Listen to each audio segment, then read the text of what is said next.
بسم اللہ الرحمن الرحیم۔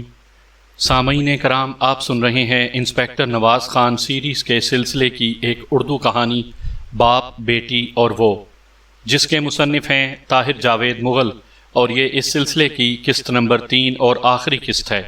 مجھے امید ہے آپ کو میری یہ کاوش پسند آئی ہوگی۔ آپ نے اگر ابھی تک میرا چینل کہانی گھر سبسکرائب نہیں کیا تو ابھی میرے چینل کو سبسکرائب کر کے بیل نوٹیفیکیشن آن کر لیجئے تاکہ آنے والی ہر نئی کہانی کی اطلاع بر وقت آپ تک پہنچ سکے۔ اب آپ سمجھ گئے ہوں گے کہ میرا رخ کس شخص کی طرف تھا۔ جی ہاں، ڈاکٹر تیواری کے پیارے دوست بنگالی بابو کی طرف۔ اس وقت شام ہو چکی تھی اور سرما کی ٹھٹری ہوئی تاریکی قدم قدم شہر کے گلی کوچوں میں اتر رہی تھی۔ میں نے منہ سر اچھی طرح گرم مفلر میں لپیٹ رکھا تھا۔ الیگزینڈرا گراؤنڈ کے بالمقابل پہنچ کر میں نے موٹر سائیکل ایک ذیلی سڑک پر کھڑی کی۔ یہاں سے کچھ فاصلے پر بابو کی کوٹھی نظر آ رہی تھی۔ ابھی میں موٹر سائیکل سے اترنے کا ارادہ ہی کر رہا تھا کہ کوٹھی کے گیٹ سے ایک ٹیکسی کار برآمد ہوئی۔ کار میرے قریب سے گزری تو اس میں 2 عورتیں نظر آئیں۔ ان میں سے ایک ادھیڑ عمر تھی اور دوسری جوان۔ میں نے فوری فیصلہ کیا اور موٹر سائیکل دوبارہ اسٹارٹ کر کے ٹیکسی کے پیچھے چل دیا۔ کوئی 2 گھنٹے بعد جب رات کے 8:30 بجے تھے اور نہایت سرد ہوا گلی کوچوں کو ویران کر رہی تھی، میں نے اپنے ٹھٹرے ہوئے ہاتھ اوور کوٹ کی جیبوں سے نکال کر بنگالی بابو کے دروازے پر لگی کال بیل کا بٹن دبا دیا۔ چند لمحے بعد ایک چرسی سے ملازم نے دروازہ کھولا۔ اس سے بیشتر کہ وہ مجھ سے کوئی سوال جواب کرتا، میں اسے دھکیلتا ہوا اندر داخل ہو گیا۔ برآمدے سے گزر کر میں نے ایک بند دروازے کو کھولا تو سامنے بنگالی بابو ایک سجے سجائے کمرے میں بیٹھا نظر آیا۔ وہ نشے میں مدہوش تھا۔ ایک نوخیز بازاری لڑکی اس کی گود میں سر رکھے لیٹی تھی۔ اس کے بالائی جسم پر کوئی لباس نہیں تھا۔ دونوں کے چہرے آتش دان کی روشنی میں تمتما رہے تھے۔ مجھے دیکھ کر لڑکی کے منہ سے ہلکی سی چیخ نکل گئی۔ وہ میز پوش سے جسم ڈھانپتی ہوئی دوسرے کمرے میں بھاگ گئی۔ بابو کچھ دیر ہکا بکا میری طرف دیکھتا رہا۔ ایک لمحے کے لیے اس کے چہرے پر سخت طیش نظر آیا، مگر پھر فوراً ہی اس نے خود پر قابو پا لیا۔ شاید ہسپتال کے کمرے والی پٹائی اسے یاد آ گئی تھی۔ اٹھ کر خوش اخلاقی سے بولا، آئیے آئیے انسپیکٹر صاحب، آپ نے کیوں تکلیف کی؟ مجھے فون کر دیا ہوتا، میں حاضر ہو جاتا۔ میں نے کہا، آپ مصروف آدمی ہیں، میں نے سوچا خود ہی نیاز حاصل کر آتا ہوں۔ وہ مجھے صوفے پر بٹھاتا ہوا بولا، فرمائیے میں کیا خدمت کر سکتا ہوں؟ میرا خیال ہے آپ تیواری کیس کے سلسلے میں آئے ہوں گے۔ میں نے کہا، آپ کا اندازہ درست ہے۔ وہ اچانک ہی خود پر رکت طاری کرتے ہوئے بولا، انسپیکٹر، اس معاملے میں میں ہر وقت ہر جگہ حاضر ہوں۔ جب تک تیواری صاحب کے قاتل زندہ ہیں، میں نہ مردوں میں ہوں نہ زندوں میں۔ آپ دیکھ رہے ہیں میں نے خود کو کس طرح شراب میں غرق کر رکھا ہے۔ یہ غم تو شاید میری جان ہی لے لے گا۔ وہ باقاعدہ آنسوؤں سے رونے لگا۔ میں نے کہا، ہاں مجھے بھی لگتا ہے اب آپ مشکل سے ہی بچیں گے۔ وہ ناک سے شوں شوں کی آواز نکال رہا تھا۔ چونک کر میری طرف دیکھنے لگا۔ میں نے کہا، لگتا ہے تیواری آپ جیسے دوست سے بچھڑ کر ہلکان ہو رہا ہے، آپ کو اپنے پاس بلا کر ہی چھوڑے گا۔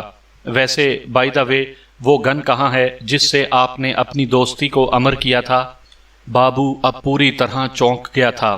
کہنے لگا، کیا باتیں کر رہے ہیں انسپیکٹر صاحب، مجھے کچھ سمجھ میں نہیں آ رہا۔ میں نے کہا، اپنے گھر میں کسی مجرم کو کچھ سمجھ میں نہیں آتی، سمجھ والا خانہ تو تھانے جا کر کھلتا ہے۔ وہ چلا کر بولا، کہیں تم مجھے تیواری کیس میں تو ملوث نہیں کر رہے؟ میں نے اطمینان سے سگریٹ سلگایا اور صوفے کی پشت سے ٹیک لگا کر کہا، میں نہیں ملوث کر رہا، کیونکہ ملوث ہونے کا کام آج سے تم 10 روز پیشتر کر چکے ہو۔ آج سے 10 روز پہلے دسمبر کی 9 تاریخ کو بروز اتوار رات 11:20 پر تم نے اپنے چہیتے دوست مگن لال تیواری کو شوٹ کیا ہے۔ یہ فکرہ بابو کے سر پر ہائیڈروجن بم کا دھماکہ تھا۔ وہ سکتے کے عالم میں میری طرف دیکھتا چلا گیا۔ میں نے وضاحت کرتے ہوئے کہا، پورن بھگت عرف بنگالی بابو اب سے 2 گھنٹے قبل تمہاری ماتا اور بہن یہاں سے نکل کر گئی تھیں۔ میرے حال پر مہربانی کرتے ہوئے انہوں نے مجھے ساری کہانی سنا دی ہے۔ میرا خیال ہے تم بھی سن لو۔ آج سے کوئی 2 برس پہلے تم کلکتے سے بھاگ کر پنجاب کے اس دور دراز شہر میں آئے تھے۔ تم پر وہاں ایک قتل کا کیس تھا۔ اور تم اتنے خوف زدہ تھے کہ کبھی واپس جانے کا ارادہ نہ رکھتے تھے۔ تم یہاں گورنمنٹ ہسپتال میں ملازم ہو گئے اور اپنی عیاری اور چرب زبانی کی وجہ سے تیزی سے ترقی کرنے لگے۔ تم نے ڈاکٹر تیواری سے دوستی گانٹھی اور اس کی رنگ رلیوں میں اس کے دستے راست بن گئے۔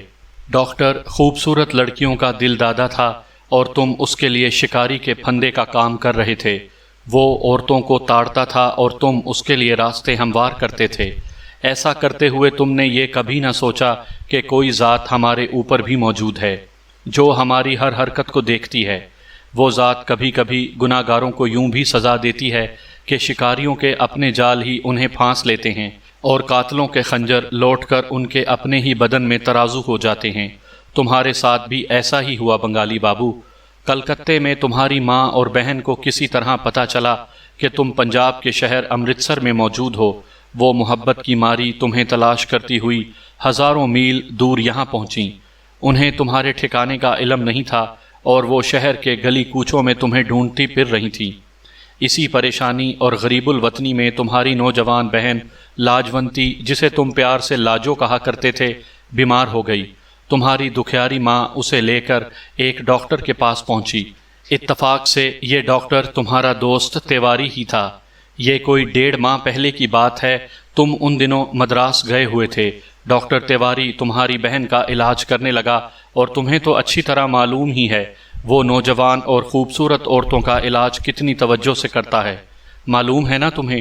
ہاں، تو علاج کے ساتھ ساتھ اسے تمہاری بے آسرا ماں اور بہن سے ہمدردی بھی ہو گئی۔ اس نے نہ صرف انہیں کرائے کا ایک مکان لے کر دیا بلکہ وقتاً فوقتاً ان کی خیر گیری کرنے کے لیے بھی جانے لگا۔ وہ جانتا تھا کہ ماں بیٹی کلکتے سے اپنے کسی گمشدہ عزیز کو ڈھونڈنے آئی ہیں جس کا نام پورن بھگت ہے۔ یہ تو اس کے تصور میں بھی نہ آ سکتا تھا کہ یہ پورن بھگت اس کا ہم پیالہ بابو احمد ہے جو فرضی نام سے یہاں رہ رہا ہے۔ لہٰذا پورن بھگت صاحب، ایک روز جب تمہاری ماں شہر کی گلیوں میں تمہیں ڈھونڈنے نکلی ہوئی تھی اور تمہاری بہن جو تقریباً ریٹا ہی کی ہم عمر ہے گھر میں اکیلی تھی، ڈاکٹر نے اسے اپنی مردانہ وجاہت کے کلوروفارم سے بے ہوش کر کے اس کی عزت کا آپریشن کر دیا۔ ہاں، کتنا اچھا دوست تھا تمہارا۔ تم ڈاکٹر کے قتل سے 5-6 روز پہلے مدراس سے واپس آئے۔ تمہیں یہاں کے حالات کا کچھ علم نہیں تھا۔ ایک روز ڈاکٹر نے تمہیں اپنے نئے شکار کے بارے میں بتایا اور کچھ روپے دیتے ہوئے کہا کہ 15-20 روز کا راشن لڑکی اور اس کے ماں کے ہاں پہنچا دو۔ تم راشن لے کر خرامہ اپنے یار کا نیا شکار دیکھنے کے لیے پہنچے۔ وہاں اپنی بہن کو دیکھ کر تمہیں جو دلی مسرت ہوئی ہوگی میں اچھی طرح جانتا ہوں۔ وہ اوپر والا تم جیسے بے ضمیروں کو ایسے ہی خوش کیا کرتا ہے۔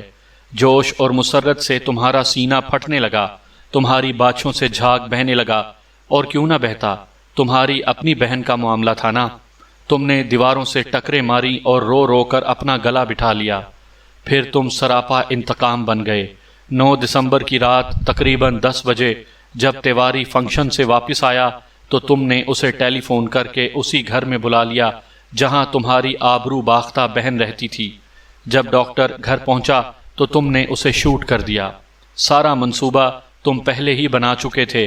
تم نے فوراً اسے اپنے ایک دوست کی گاڑی میں ڈالا اور سرخ رنگ کی گاڑی میں خود بیٹھ گئے۔ دونوں گاڑیاں تیزی سے مسٹر ڈیوڈ کی کوٹھی کی طرف روانہ ہوئیں۔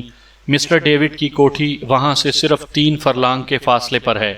تم نے بڑی ہوشیاری سے ڈاکٹر کی خونچکا لاش پورچ میں ڈالی اور پھر اس کی گاڑی کے ڈیش بورڈ میں ریٹا کے ایک پرانے خط کا حصہ رکھ دیا۔ یہ کاغذ ڈاکٹر کی جیب میں اس لیے نہ رکھا گیا کہ کہیں پولیس کے پہنچنے سے پہلے کوئی اسے نکال نہ لے۔ ڈاکٹر کی گاڑی میں خون کی آلائش تک نہ تھی، لہٰذا کسی کے ذہن میں یہ نہیں آیا کہ ڈاکٹر کو کہیں اور سے قتل کر کے یہاں لایا گیا ہے۔ سب سے بڑی ہوشیاری جو تم نے دکھائی اور جس کا میں اعتراف کرتا ہوں یہ ہے کہ تم نے قتل کے بعد ڈاکٹر کا خون ضائع ہونے نہیں دیا۔ اس کا زیادہ تر حصہ تم نے ربڑ کے ایک ڈاکٹری بیگ میں محفوظ کر لیا اور بعد میں یہی خون مسٹر ڈیوڈ کے پورچ میں پھینک دیا۔ میرا خیال ہے مجھے وائس رائے ہند سے سفارش کرنی چاہیے کہ اس زبردست عیاری پر تمہیں مجرمانہ مہارت کا سب سے بڑا ایوارڈ دیا جائے۔ میرا آخری فقرہ سننے سے پہلے ہی بابو اچانک اٹھ کر دروازے کی طرف دوڑ لگا چکا تھا۔ میں نے اس کے پیچھے لپکنے کی کوشش نہیں کی۔ وجہ یہ نہیں تھی کہ میں اسے فرار کا موقع دینا چاہتا تھا، بلکہ دروازے پر میرا عملہ موجود تھا۔ جوں ہی بابو نے دروازہ کھولا، ایک صحت مند کانسٹیبل نے اسے اپنی ٹھوس توند سے دھکا مارا اور وہ الٹ کر کمرے کے وسط میں آن گرا۔ پورن بھگت عرف بابو گرفتار ہوا۔ اس کی ماں اور بہن واپس مغربی بنگال چلی گئیں۔ ریٹا رہا ہوئی۔ تیسرے شخص یعنی ڈاکٹر تیواری کے انجام کے بارے میں آپ پہلے ہی سن چکے ہیں۔ کسی نے سچ کہا ہے، ات خدا دا ویر۔ ریٹا کی رہائی کے فوراً بعد مسٹر ڈیوڈ اسے لے کر شملہ چلے گئے۔ وہاں ان کا اپنا کاٹیج نما بنگلہ تعمیر ہو چکا تھا۔ میں انہیں خود لاہور ایئرپورٹ چھوڑنے گیا تھا۔ ریٹا قید و بند کی تکلیفوں سے نڈھال تھی۔ اس کی نقاہت نے مسٹر ڈیوڈ کو اپنی بیماری بھلا ڈالی تھی۔ میں نے دیکھا جہاز کی سیڑھیاں چڑھتے ہوئے انہوں نے ریٹا کو اپنی باہوں کے حلقے میں یوں چھپا رکھا تھا جیسے کوئی کمزور بوڑھا اپنی زندگی کی آخری پونجی ڈاکوؤں کے نگر سے بچا کر لے جا رہا ہو۔